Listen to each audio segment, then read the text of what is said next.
Baik, Assalamualaikum warahmatullahi wabarakatuh.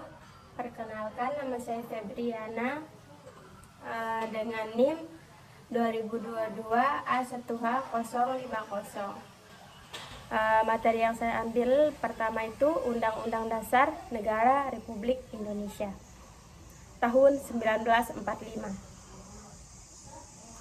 Undang-Undang Dasar 1945 adalah dokumen konstitusi tertulis yang menjadi landasan hukum utama Republik Indonesia.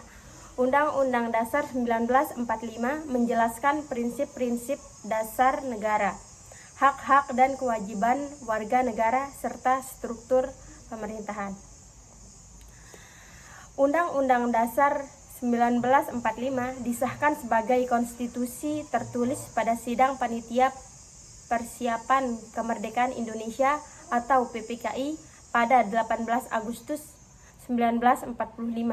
Meski begitu, penyusunannya sudah ada sebelum dari bulan Agustus 1945.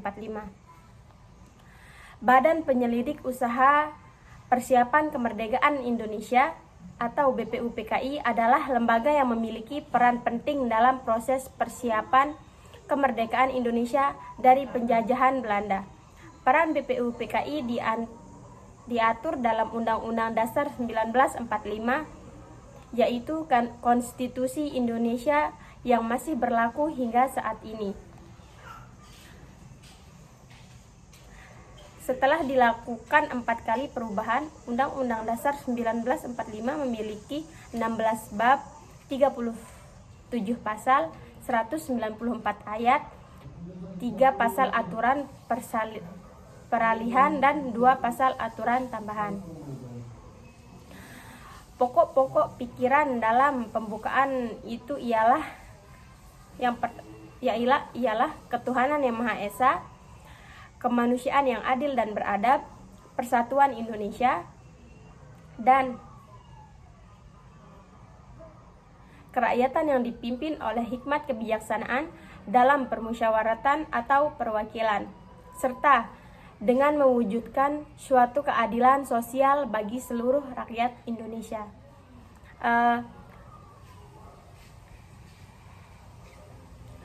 Bunyi Undang-Undang Dasar Negara Republik Indonesia yaitu proklamasi.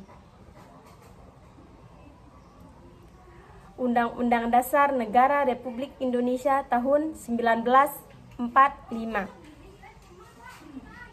Pembukaan bahwa sesungguhnya kemerdekaan itu ialah hak segala bangsa, dan oleh sebab itu maka penjajahan di atas dunia harus dihapuskan karena tidak sesuai dengan peri kemanusiaan dan peri keadilan. Dan perjuangan pergerakan kemerdekaan Indonesia telah sampailah kepada saat yang berbahagia. Dengan selamat sentausa mengantarkan rakyat Indonesia ke depan pintu gerbang kemerdekaan negara Indonesia yang merdeka, bersatu, berdaulat, adil, dan makmur. Atas berkat rahmat Allah yang Maha Kuasa dan dengan didorongkan oleh keinginan luhur supaya berkehidupan kebangsaan yang bebas, maka rakyat Indonesia menyatakan bahwa ini kemerdekaannya. Kemudian daripada itu, untuk membentuk suatu pemerintah negara Indonesia yang melindungi segenap bangsa Indonesia dan seluruh tumpah darah Indonesia, dan untuk memajukan kesejahteraan umum, mencerdaskan kehidupan bangsa, dan ikut melaksanakan ketertiban dunia yang berdasarkan kemerdekaan, perdamaian abadi, dan keadilan sosial. Maka disusunlah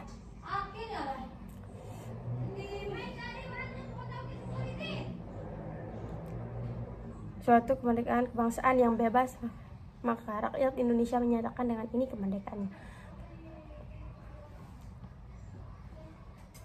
Kemudian daripada itu, untuk membentuk suatu pemerintah negara Indonesia yang melindungi segenap bangsa Indonesia dan tumpah darah, dan untuk memajukan kesejahteraan umum, mencerdaskan kehidupan bangsa, dan ikut melaksanakan ketertiban dunia yang berdasarkan kemerdekaan, perdamaian abadi, dan keadilan sosial. Maka disusun kemerdekaan Indonesia itu dalam suatu undang-undang dasar negara Indonesia, yaitu terbentuk dalam suatu susunan negara Republik Indonesia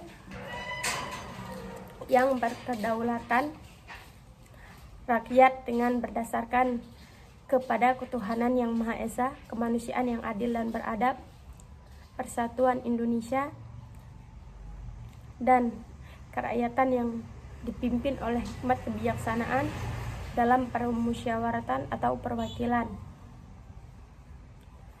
dan dengan serta mewujudkan suatu keadilan sosial bagi seluruh rakyat Indonesia. Materi kedua yang saya ambil yaitu Pancasila.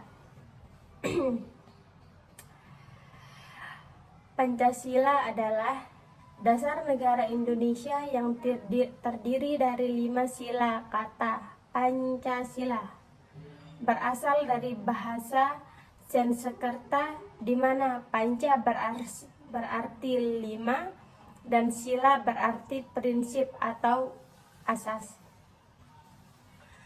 Pancasila menjadi dasar dan ideologi negara Indonesia sejak proklamasi kemerdekaan pada tanggal 17 Agustus 1945. Pancasila memiliki peran dan fungsi sebagai way of life atau pandangan hidup bangsa Indonesia. Hal ini mengandung makna bahwa semua kegiatan di segala lini kehidupan harus sesuai dengan sila-sila dari Pancasila. Kedudukan Pancasila dalam kehidupan bernegara ini terdiri dari 2, yaitu sebagai dasar negara dan ideologi negara. Pancasila ada 5. Yang pertama, ketuhanan yang Maha Esa, yang gambarnya yaitu bintang. Yang kedua, kemanusiaan yang adil dan beradab, gambarnya itu rantai. Yang ketiga, persatuan Indonesia, gambarnya itu pohon beringin. Yang keempat, kerakyatan yang dipimpin oleh hikmat kebijaksanaan dalam permusyawaratan atau perwakilan, gambarnya itu banteng. Yang kelima, keadilan sosial bagi seluruh rakyat Indonesia, gambarnya itu padi dan kapas. Materi ketiga yang saya ambil yaitu hak asasi manusia.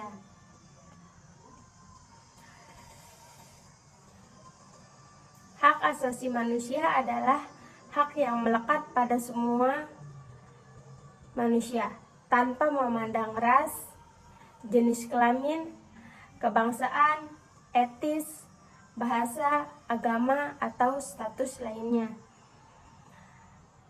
Macam-macam HAM sendiri dibagi menjadi 6, yakni yang pertama hak asasi politik, yang kedua hukum, yang ketiga pribadi, yang keempat peradilan, yang kelima sosial budaya, dan yang terakhir ekonomi.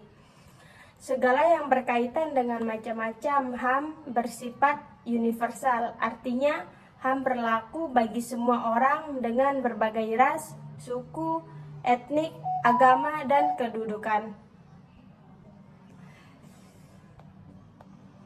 Komnas HAM didirikan dengan keputusan Presiden nomor 50 tahun 1993 tentang Komisi Nasional Hak Asasi Manusia. HAM mengembangkan saling menghargai antara manusia. HAM mendorong tindakan yang dilandasi kesadaran dan tanggung jawab untuk menjamin bahwa hak-hak orang lain tidak dilanggar. Hak asasi manusia, seseorang dibatasi oleh hak asasi orang lain. Hak-hak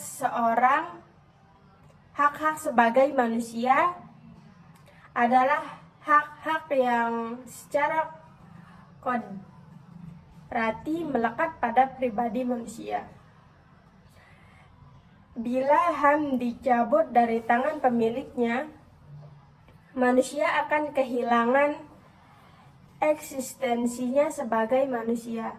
Kedua, HAM merupakan instrumen untuk menjaga harkat dan martabat manusia sesuai dengan kodrat kemanusiaannya yang luhur. Baik, segitu saja dari saya. Sekian, assalamualaikum warahmatullahi wabarakatuh.